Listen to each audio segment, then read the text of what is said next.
Hey folks, today I'm going to do a basic oil change on my 2009 Porsche Carrera 4S. I'm going to go through some detailed supplies that you'll need in order to complete the oil change. First off, you're going to need about 10 quarts of high quality synthetic oil, your choice. I happen to use Castrol Edge Synthetic. Of course, you could use Mobil 1, Modal XS 8100 is also another good product. This is an approved Porsche motor oil. Secondly, for the oil filter, you'll need an oil filter. These are very readily available on Amazon or through Pelican Parts. And with the oil filter generally comes a rubber O-ring. You'll also need an aluminum crush washer for the oil drain bolt. Just so that you'll be able to identify the oil drain bolt when you get underneath the car. I happen to have an extra one right here, so this is what it looks like. In order to remove that, what you'll need is an 8mm hex key, and that basically fits into here just like that. So you'll remove that oil drain plug, and I'll go through that process a little later. And of course, this is the aluminum crush washer that will go on there. You'll need a 3/8 inch torque wrench in order to be able to torque and set to the proper torque setting for your oil drain plug later on. You'll also need a 36mm socket.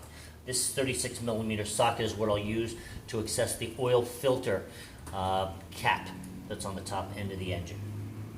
Also, this is a drain pan that I made. So I took an existing drain pan and I cut out the top. This is something I purchased at Walmart.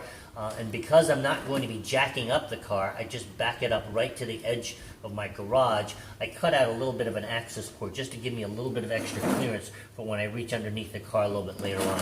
So it's just kind of a homemade device to make oil changes for my car a little bit easier.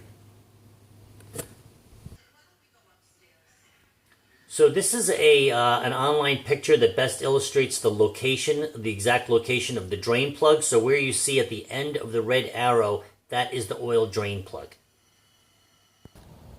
So I'm going to be releasing the oil drain plug now, and it's going to come out fast.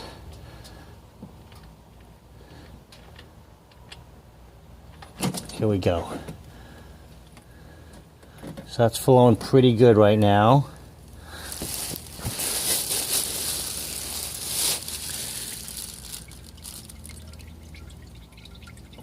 And I usually like to let the oil drain for, an hour or so. Go have lunch and let it drain.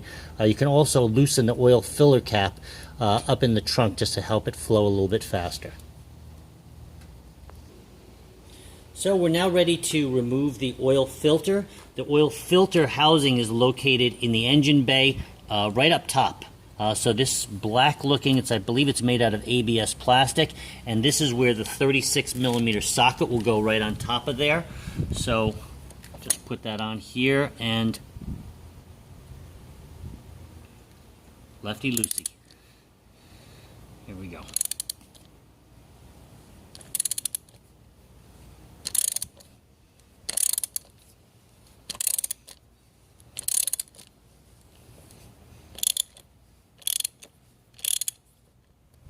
Okay, to get to that, we can start using hand tight, and that will remove the cap and allow us access to the cartridge.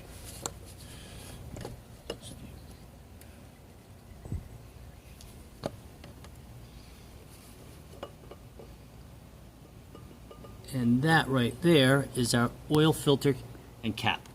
You'll remove this, which will just pull right out, and replace it with the new oil filter.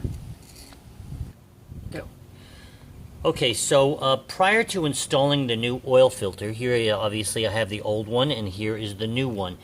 You want to remove the O-ring that's located on the oil filler cap. I'm just using a golf tee because it's something soft that I don't have to worry about scuffing anything, and it's something I have plenty of, so it just comes off very easily like that. You may want to just use a little bit of oil and lubricate the new O-ring, just to give that a rub around prior to installation, and that will go right on the cap like so.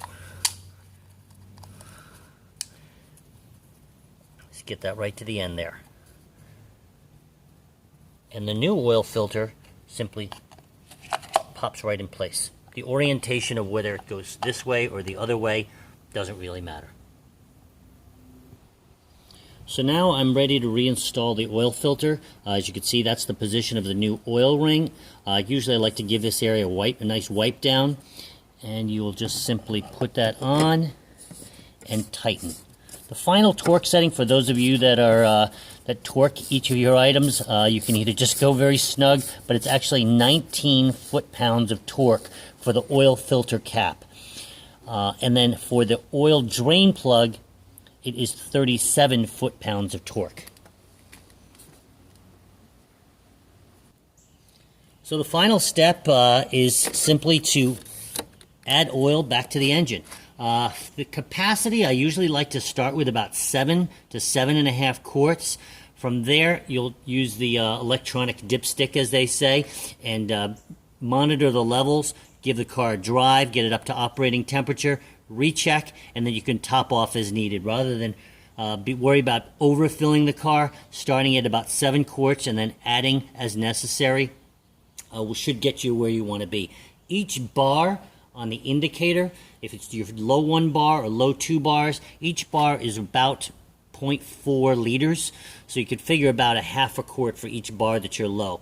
The bar actually only measures the top few quarts of oil within the car. It's not measuring the entire quantity, so that oil level indicator is just measuring the top 2 quarts.